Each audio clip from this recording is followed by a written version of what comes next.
Olá a todos e todas, tudo bem? Eu sou Alexandre Pérez Rodrigues, sou seu novo professor de Direito do Consumidor. É uma alegria estar começando aqui essa disciplina. Eu agradeço desde já a equipe, o convite que foi feito pela Escola de Direito, esse projeto tão legal, colaborativo.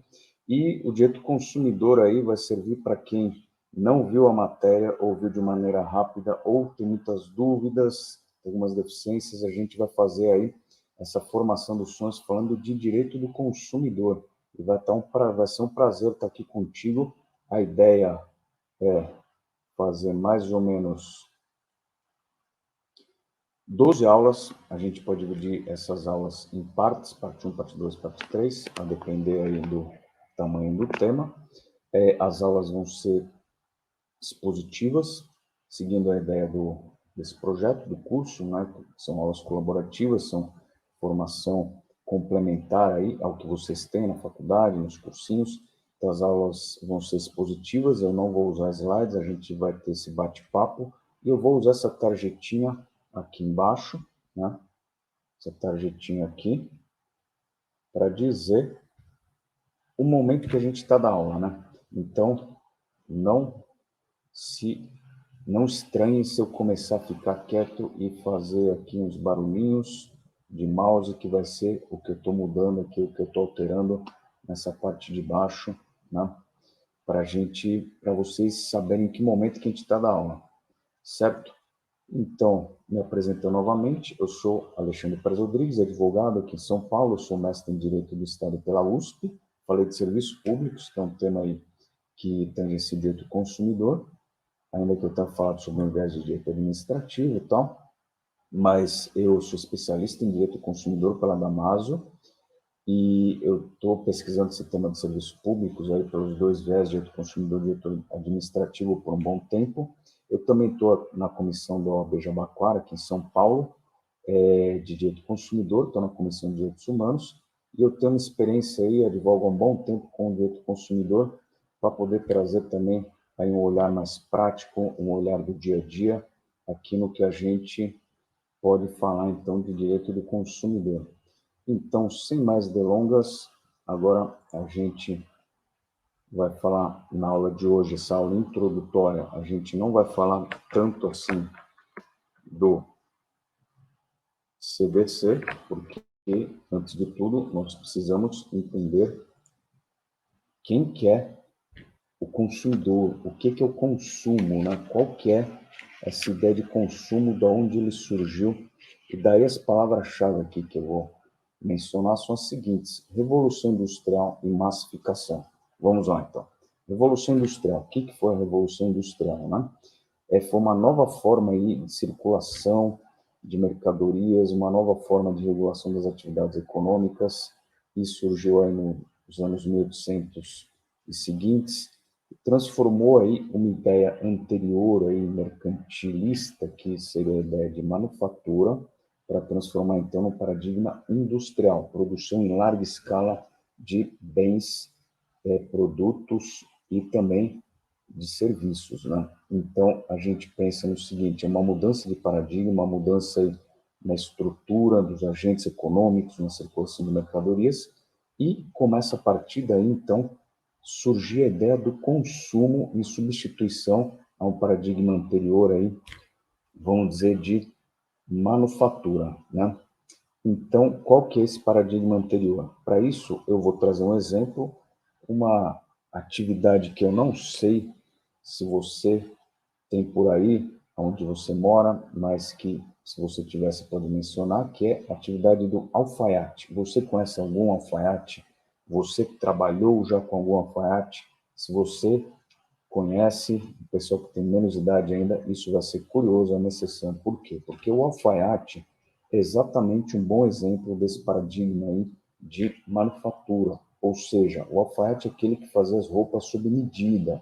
Então, ele tinha os clientes dele, um profissional que trabalhava com tecido, com parte têxtil, etc. Ele fazia as roupas sob medida. A pessoa chegava, ele tirava as medidas e fazia seu paletó, seu terno, etc. Então, o alfaiate, ele foi, à medida do tempo, desaparecendo, né? Por quê? Porque Hoje em dia, a maioria das pessoas vão adquirir aí um paletó, um terno, as roupas que a Alfate produzia, elas vão adquirir isso numa loja que tem produção em larga escala. E se precisar de algum ajuste, elas vão fazer esse ajuste na loja. Então, veja só, o alfaiate aí talvez seja uma profissão já dos tempos antigos. Aí não quer dizer que ela foi completamente substituída. Claro, pode haver aí alfaiates em várias cidades, em várias situações, etc. Mas ele é um exemplo aí de um mundo antigo, desse paradigma de manufatura que foi substituído pelo paradigma industrial. Então, se você tiver algum alfaiate, comente aqui, mande mensagem para mim, vai ser curioso, porque ele é um bom exemplo, acredito eu, de um paradigma anterior. Pois bem, então o que muda, como que surge essa relação de consumo em substituição a essa relação de manufatura, né? É a produção em larga escala, né? Então temos que pensar aí a massificação da produção, né? Que é aquela outra palavra-chave. À medida em que a Revolução Industrial criou uma possibilidade aí de produção grande, em larga escala, uniforme, padronizada de produtos e também depois serviços, vamos imaginar então que essa massificação da produção, ela criou aí uma possibilidade imensa de aumentar o mercado consumidor e também de massificar aí o consumo, ou seja, aumentou aí a oferta de produtos e serviços, as pessoas também passaram a consumir, a adquirir produtos e serviços que são padronizados, e isso daí, então, é o que a gente chama de sociedade de massa, né? Então, a partir desse paradigma aí da Revolução Industrial, temos que pensar também na época do Baby Boom, a partir dos 1950, lá nos Estados Unidos, ou seja, aquilo, o Baby Boom era aquele momento em que, pós-Segunda Guerra, em que a produção passou a ser feita em larga escala, né?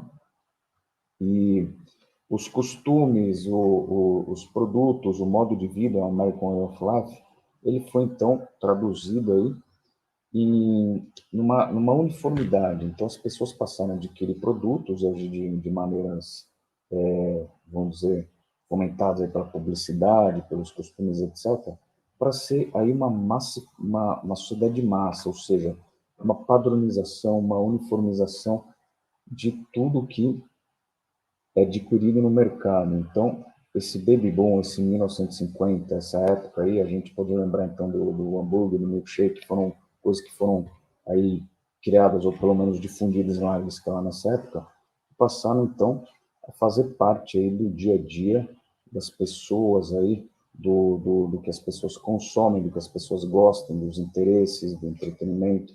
Então a gente lembra disso para imaginar que a partir dos anos 1950, lá nos Estados Unidos e depois ao redor do mundo, né?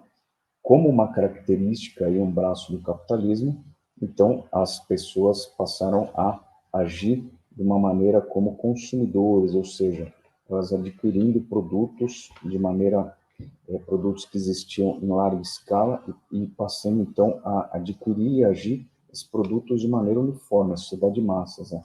Tanto que a partir de anos 1960, né, nos Estados Unidos, tem a ideia a doutrina, a ciência já começou aí a localizar o consumidor e teve aquela famosa frase que falam que todos nós somos consumidores, ou seja, em maior ou menor escala nós estamos adquirindo produtos ou serviços para quê? Para fazer parte dessa sociedade, para nos entendermos aí como pessoas, sujeitos que têm aí um leque de gostos, tem a sua personalidade, tudo isso é refletido nos produtos e serviços, né? Então, essa é a ideia do consumidor. E agora a gente vai falar, já que nós falamos do consumidor e da ideia do consumo, a gente agora vai falar do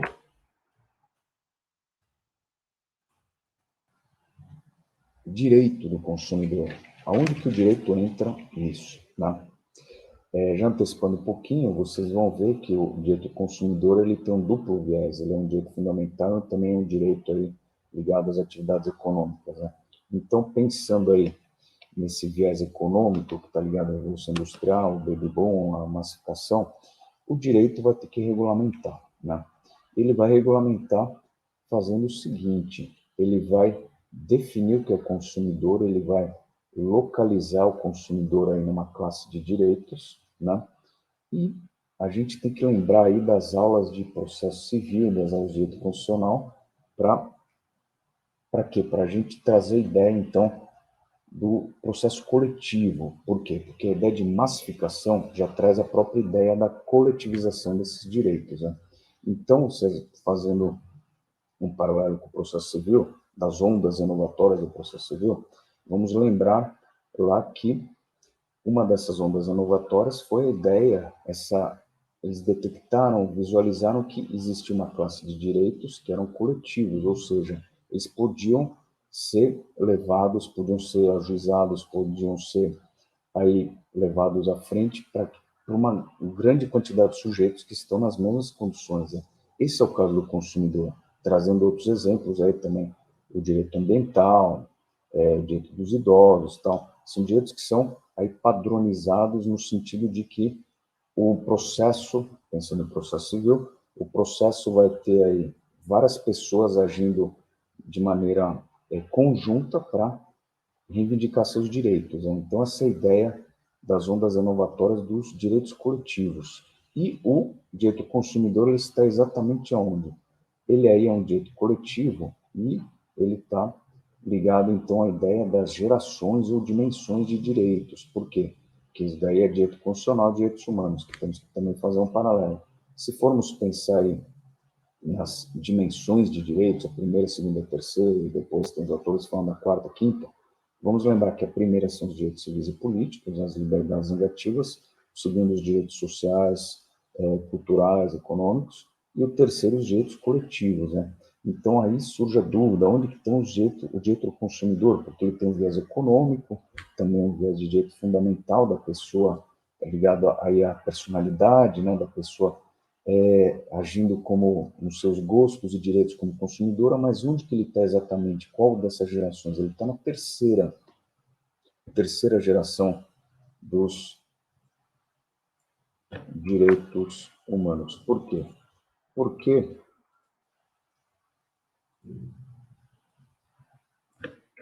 ele é justamente por ele ser um direito coletivo, né?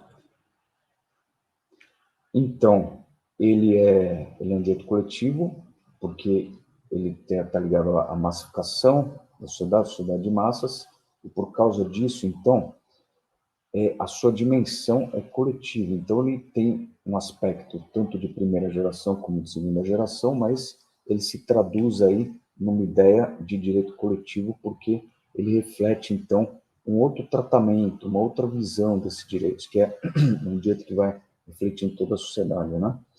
Pois bem, então esse é o direito do consumidor, né? Pensando lá, a gente vai falar isso com mais vagar em outra aula, qual das espécies de direito coletivo que ele é, pensando em direito coletivo como gênero, qual das espécies que ele é. Daí, no caso, ele seria um direito individual homogêneo, pensando nos direitos difusos, coletivos stricto sensu, individual homogêneo, né?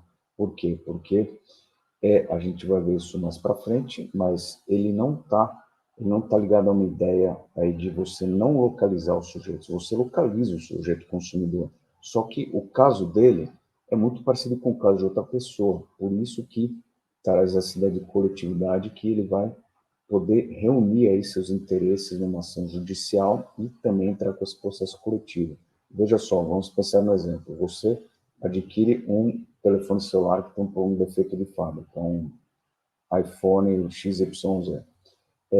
Você está aí na sua cidade, vai ter o mesmo problema que outra pessoa que adquiriu esse produto lá no Piauí, no norte do país, lá num lugar remoto, ao adquirir esse produto e serviço. Então, vocês estão ligados aí por essa situação, né? E por estar ligados a essa situação, vocês têm um problema de consumo. Esse problema vai ser resolvido judicialmente com processo coletivo, ou seja, você, a pessoa lá do Piauí, uma pessoa do Rio Grande do Sul, a pessoa do Espírito Santo, todos vão poder entrar com uma ação, a mesma ação, aí para resolver esse problema de consumo, né? E, justamente por esse viés coletivo, dessa terceira geração de direitos humanos, terceira dimensão, é que você consegue, então, poder traduzir e reivindicar esses direitos junto com uma pessoa que está lá em qualquer outro lugar do Brasil, né? Então, essa é a ideia do direito do consumidor. Então, nós vimos de onde surgiu a ideia desse paradigma de consumo, nós vimos quem que é o sujeito consumidor, vamos estudar depois em outra aula o que a doutrina entende por consumidor, quem exatamente é consumidor, e também vimos de onde surgiu o direito do consumidor, né? Agora, eu já comentei que ele surgiu lá nos Estados Unidos, né? Surgiu a partir aí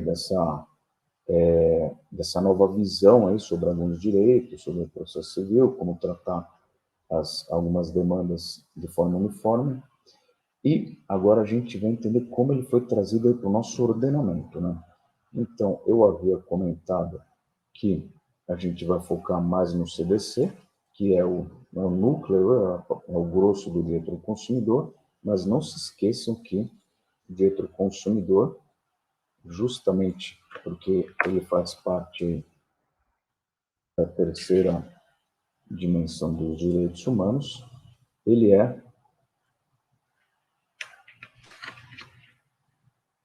o direito do consumidor, ele tem uma tessitura constitucional, ou seja, ele é um direito fundamental. Daí, por que ele não é um direito humano, né? Primeiro que não tem tratado sobre direito do consumidor, tratado internacional da ONU, etc. Mas, por outro lado, ele está na Constituição, no artigo 5º, e ele, por estar no artigo 5º e também por trazer aí uma política pública, uma necessidade do Estado proteger e defender esse sujeito consumidor e, com isso, regulamentar as relações de consumo, ele vai proteger o consumidor, porque o consumidor é a parte mais vulnerável, conforme nós vamos ver na próxima aula. Mas o Estado tem essa missão aí de proteger e defender o consumidor e, com isso, estabilizar a relação de consumo, né? Que não é feita só pelo consumidor, mas o Estado tem essa política pública, tem essa missão, né? Então, por isso que ele vem na Constituição Federal como um direito fundamental. Ele vem lá no artigo 5º, que vai falar justamente dessa situação aí do Estado, do dever do Estado de promover e proteger o consumidor. Ele também vem ligado aí de uma forma indireta principiológica com a ideia de dignidade da pessoa humana, também está ligado à ideia do pluralismo das relações sociais, etc. E também ele está lá no artigo 170, que fala da ordem econômica, como um dos princípios da ordem econômica, ou seja, aquele outro viés que eu comentei, ele tem esse viés duplo. Então, ele vai ser aí um direito fundamental, né, ligado aí a uma ideia de promoção do Estado como proteção da pessoa, né? Então, proteção da pessoa pensando numa ideia de cidadania aí, que seria um pouquinho primeira geração, segunda geração, para me dar um pouquinho de direitos sociais da pessoa, primeiro, dela se entender, ela reverberar sua personalidade como consumidora, e segundo, de o Estado fazer uma proteção, uma atuação ativa, né, para protegê-la, que seria mais ligada aí à segunda dimensão, só que ele também tem esse viés coletivo, né? Então, ele está lá na ordem econômica, nos princípios da ordem econômica, porque ele também está ligado à atividade econômica. Ele é uma das balizas, um dos princípios que vai regulamentar a atividade econômica, ou seja, a atividade econômica ela deve obedecer aí o direito do consumidor, ela não pode passar por cima do direito do consumidor. Daí o que está no artigo 170 estaria mais ligado a aí um limite para os fornecedores, né? Enquanto que aquele que está no artigo 5º estaria mais ligado aí à proteção do Estado, à política pública de proteção ao consumidor, né? Mas não se confunda com todas essas aparições do direito do consumidor na Constituição, porque a doutrina é unânime em dizer que ele é da terceira dimensão, porque ele é coletivo, ou seja, ele tem um viés aí duplo de primeira e segunda dimensão, mas ele também é coletivo porque ele está ligado à própria ideia de massificação dos direitos, né? Então, ele está na Constituição aí, no artigo 170, principalmente, e no artigo 5º, né? E também tem outros artigos que mencionam de forma indireta. Também tem um artigo que fala que vai ser realizado aí a Constituição de 1988, que vai ser confeccionado aí uma lei de proteção ao direito do consumidor, que depois foi feita em 1990, sendo o Código de Defesa do Consumidor, né? Que é quem é nosso objeto principal desse curso, desse mini curso aí de 12 aulas, né? Pois bem, o Código de Defesa do Consumidor, ele é uma lei que foi feita tratando especificamente desse tema, uma lei específica, né? Como várias outras dessa época, e ele vai aí dar voz àquele artigo do artigo 5º e também um pouco do artigo 170, que vai falar que o Estado tem que proteger e promover a defesa do consumidor. Então, o Código de Defesa do Consumidor ele tem essa missão de proteger e defender o consumidor, né? E a gente pensa o seguinte, quem atua na prática, quem vê o CDC no dia a dia, vai falar, ele está ligado a contrato, está ligado aí a uma aquisição de produto e serviço de uma pessoa com uma empresa, então ele está mais ligado ao direito privado, né? Seria talvez aí um outro viés do direito civil. Não é bem isso, né? Essa pode ser a nossa primeira percepção, mas não é uma percepção correta. Por quê? Porque o Código de Defesa do Consumidor, ele é multidisciplinar, ou seja, ele traz elementos de direito civil, direito criminal, então os termos do direito do consumidor, direito processual, a partir do artigo 100, etc. A gente vai comentar sobre isso, mas ele faz aí um diálogo aí com as outras leis que falam do processo coletivo, principalmente a lei de ação civil pública, e ele também fala de direitos fundamentais, ele fala de diversos temas, diversas disciplinas. Então, ele é multidisciplinar, né, o direito do consumidor, porque é uma lei temática, né? Ele vai pegar uma lei que foi feita para proteger o sujeito consumidor e ele vai fazer o quê? Ele vai trazer todos os aspectos de proteção possíveis para o Estado, então, botar em prática aquela promoção e defesa do consumidor, que é aquela política pública que está no artigo 5º, certo? Então, vamos lembrar que ele é multidisciplinar e ele não é exatamente de direito privado, né? Ainda que a gente trate aí as nossas ações falando aí de contratos, aquisição de produtos e serviços, alguma coisa que seja entre pessoas, né, que esteja mais ligado ao direito privado. Ele não é propriamente de direito privado. Por quê? Porque a doutrina chama o direito consumidor de norma pública de interesse social. Ou seja, é uma norma aí que regulamenta relações privadas, né, de aquisição de produtos e serviços, mas ela tem interesse social, ou seja, é um direito privado com enfoque público, vamos dizer. Tem esse interesse social porque o Estado vai proteger o consumidor. Essa lei é feita para proteger o consumidor, né? Vamos ver depois que isso daí vai ao encontro da ideia da vulnerabilidade, que é uma característica do consumidor, que a lei assumiu e a lei vai trazer diversos instrumentos, mecanismos para proteger aí o consumidor, já que ele tem essa vulnerabilidade. Então, ele já entra na relação de consumo com o fornecedor numa situação mais desigual, né? E a lei, o Código de Defesa do Consumidor, ele vem justamente para tentar estabilizar, equilibrar essa relação que já é desigual, que a lei já assume como desigual. E vamos convir que ela é desigual. Por quê?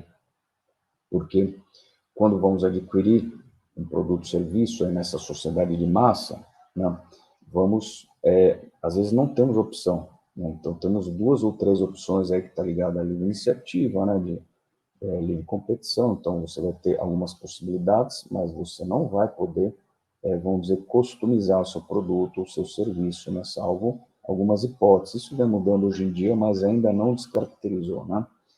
Hoje em dia tem muito uma coisa feita para o cliente sob medida, mas não deixa de ser ainda uma relação de consumo, né? Não deixa de ser uma relação massificada, né? Porque ela vai ser feita sob medida para vários consumidores, para um grupo pequeno de consumidores, né? E então, na verdade, a gente, como nós não temos opção, nós não temos controle do que a gente vai poder adquirir, a gente tem essa necessidade de adquirir algumas coisas, então nós estamos nessa relação uma posição desigual, né? Uma posição mais fraca, né?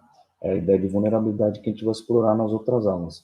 Mas justamente em razão disso é que o Estado ele vai trazer esse interesse social na lei e que o Estado ele vai poder trazer uma proteção maior e também vai poder, através dessa lei específica, que é o direito do consumidor, ele vai poder, então,